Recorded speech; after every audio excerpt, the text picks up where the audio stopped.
गुजरात में 40 हत्याएं, 40 अपहरण के आरोपी और दाऊद के ऊपर फायरिंग करने वाले डॉन, कहानी अब्दुल लतीफ की। गुजरात में 1980 का दशक अब्दुल लतीफ का था। गरीब परिवार में पला बढ़ा था, पैसों की कमी थी। कम उम्र में ही उसने अपराध की दुनिया में कदम रख दिया था। पहले शराब का कारोबार, फिर हथियारों की तस्करी और आखिर में आतंकवाद की दुनिया में दस्तक। लतीफ का गुजरात में ऐसा खौफ था कि उसे राज्य का दाऊद इब्राहिम कहा जाता था। गरीब परिवार में बड़ा हुआ, पैसों की तंगी ने संघर्ष कराया और फिर बड़े सपनों ने अंडरवर्ल्ड का किंग बना दिया। इसे गुजरात का दाऊद कहा जाता था। 40 हत्याओं में शामिल, 40 अपहरण में आरोपी, हर कोई इसके नाम से खौफ खाता था। हम बात कर रहे हैं अब्दुल लतीफ की। वो अब्दुल लतीफ जिसने शराब के अवैध कारोबार से अपना सिक्का जमाया और फिर आतंकवाद की दुनिया तक में कदम रख दिया। अब्दुल लतीफ का जन्म साल 1951 में गुजरात के दरियापुर इलाके में हुआ था। वो मुस्लिम बहुल इलाका था और ज्यादा विकसित भी नहीं था। अब्दुल के पिता वहाब शेख तंबाकू बेचने का काम करते थे। उसी धंधे के दम पर उन्हें 7 बच्चों का पेट पालना था। पैसों के घर में भारी कमी थी। इस वजह से अब्दुल लतीफ स्कूल के बाद अपनी पढ़ाई जारी नहीं रख सका। उसने अपनी 12वीं तो पूरी की, लेकिन फिर पढ़ाई से नाता टूट गया। सबसे पहले अब्दुल ने अपने परिवार की मदद के लिए पिता के साथ ही बिजनेस करने का फैसला किया। तब उसके पिता उसे रोज के 2 रुपये दिया करते थे, लेकिन जब भी अब्दुल और पैसे मांगता, घर में झगड़े होते थे और तनाव का माहौल बना रहता था। ऐसे में बढ़ते क्लेश को देखते हुए अब्दुल ने अपनी जिंदगी का पहला बड़ा फैसला किया। 80 के दशक में उसने कालूपुर ओवरब्रिज के पास देसी शराब बेचने का काम शुरू कर दिया। कुछ समय तक तो अब्दुल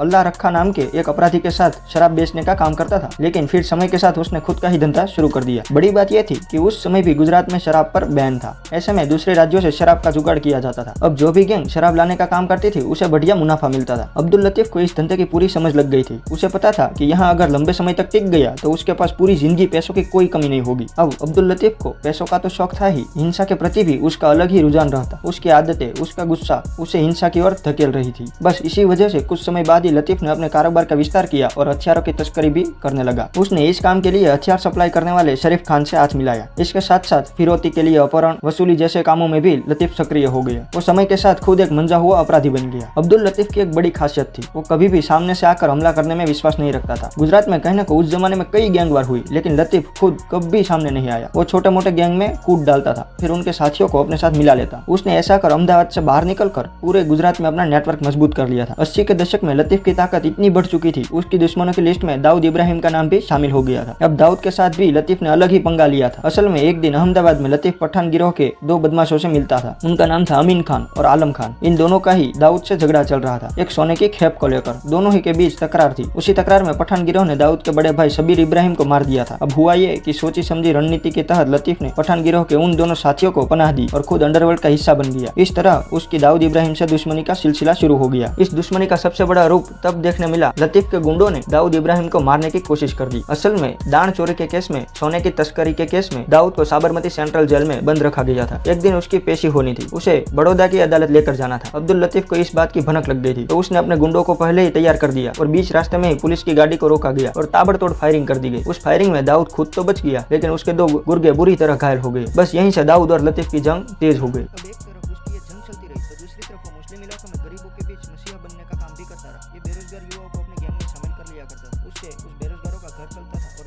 लतीफ की लोकप्रियता और बढ़ती थी। इस वजह से लतीफ का राजनीतिक समर्थन भी बढ़ गया। ये बात कम ही लोग जानते हैं कि अब्दुल लतीफ ने जेल में बंद रहते हुए 1985 का निकाय चुनाव लड़ा था। उसने 5 सीटों पर चुनाव लड़ा और वो सभी सीटें जीतने में कामयाब हो गया। अब चुनावी जीत से राजनीतिक रुतबा भी बढ़ गया, लेकिन दाऊद के साथ खूनी दुश्मनी ने कारोबार पर असर डालना शुरू कर दिया। इसके बाद दोनों को एहसास हुआ, दाऊद को भी और लतीफ को भी। ऐसे में कहा जाता है कि सबसे पहले दाऊद ने शांति का एक प्रयास किया गया था। दाऊद ने 1989 में लतीफ को उसके गुर्गों के साथ दुबई आने का न्योता दिया था। जब दुबई पहुंचे तो वहां पर दोस्ती की विरासत बिछाई गई, एक दूसरे का साथ देने की कसमें खाई गई। बस यहीं से दुश्मनी का दौर खत्म हुआ और अब्दुल लतीफ भी दाऊद का करीबी बन गया। एक कहानी ऐसी भी बताई जाती है कि अब्दुल लतीफ दाऊद को दुबई में नहीं बल्कि अहमदाबाद की एक मस्जिद में मिला। दाऊद और अब्दुल की दुश्मनी खत्म हुई और यहीं से उन दोनों की दोस्ती शुरू हुई। अब्दुल ने उस समय दाऊद के पास से एक शूटर ले लिया। वो दाऊद का बॉडीगार्ड था। उसने वो समय में शूटर को महीने की 40,000 तनख्वाह देता था। बताते हैं कि उस समय अहमदाबाद के पुलिस कमिश्नर के भी इतना तनख्वाह नहीं थी। दाऊद से मिलने के बाद और उससे प्रभावित होकर वो दाऊद जैसे ही कपड़े पहनने लगा और उसकी स्टाइल को कॉपी करने लगा। कहा जाता है कि अब्दुल पहले सिर्फ धंधा करता,